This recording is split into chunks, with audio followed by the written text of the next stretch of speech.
El Anticristo capítulo 16. Si analizamos el concepto cristiano de Dios, obtendremos una conclusión análoga.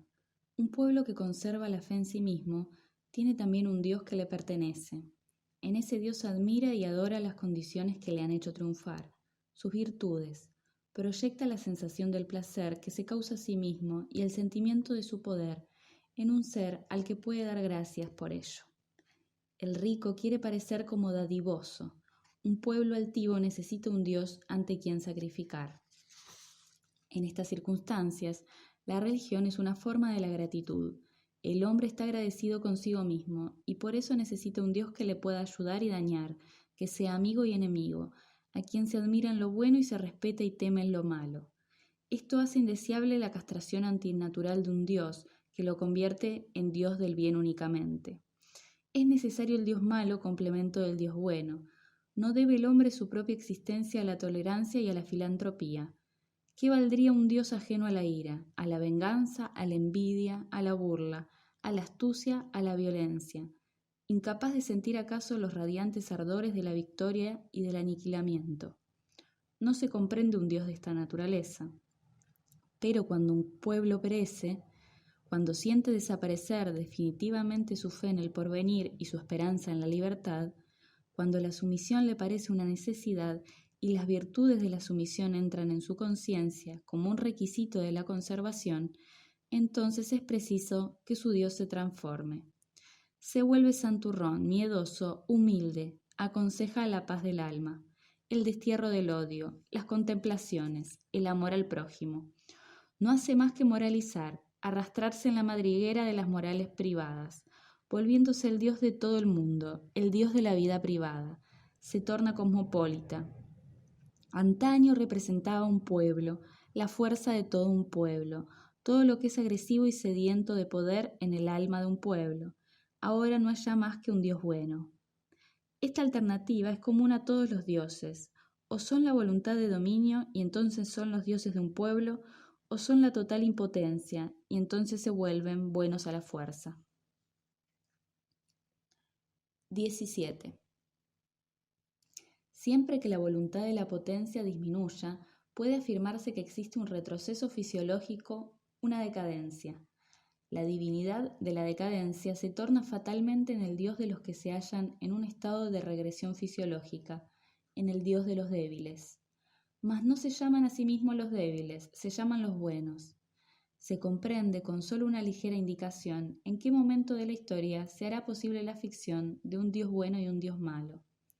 El mismo instinto de que se valen los sometidos para rebajar su Dios al bien en sí, los hace despojar de sus buenas cualidades al Dios de sus vencedores. Se vengan de sus amos diabolizando al Dios de estos.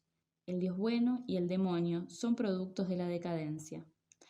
¿Es creíble que hoy nos sometamos aún a la simpleza de los teólogos cristianos y admitamos con ellos que el desenvolvimiento de la idea de Dios, desde Jehová, Dios de Israel, Dios de un pueblo, hasta llegar a la concepción del Dios cristiano, detentador del sumo bien?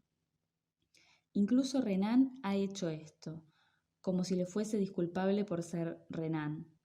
Cuando el concepto de Dios se elimina la vida ascendente y todo lo que es fuerte, valiente, soberbio, altivo, cuando ese concepto viene a menos, paso a paso, hasta convertirse en símbolo de una tabla de salvación para todos los que se ahogan, cuando se hace de Dios el Dios de los pecadores, de los enfermos, y si los atributos de Salvador y Redentor vienen a ser los únicos atributos divinos, ¿a dónde nos conduciría semejante transformación y redención en lo divino?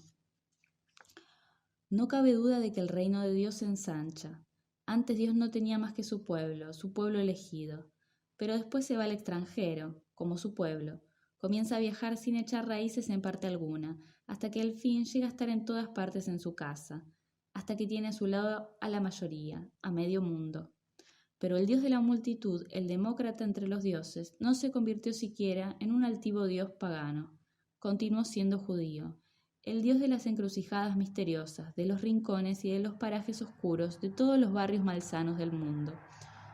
Su reino universal es ahora, como antes, un reino subterráneo, un hospital, un reino de judería, Y aún él, qué pálido, qué débil, qué decadente. Los más lívidos entre los seres pálidos, los señores metafísicos, esos albinos del pensamiento, los secuestraron y tejieron tan bien la tela a su alrededor que, hipnotizado por sus movimientos, se convirtió en araña, en metafísico. De entonces acá se puso a devanar el mundo fuera de sí mismo, subespecie espinosa. Se transfiguró en una cosa cada vez más sutil, cada vez más pálida. Se tornó ideal, espíritu puro, absolutum, cosa en sí, la ruina de Dios. Transformóse en la cosa en sí. Traducción: bajo la máscara de Spinoza.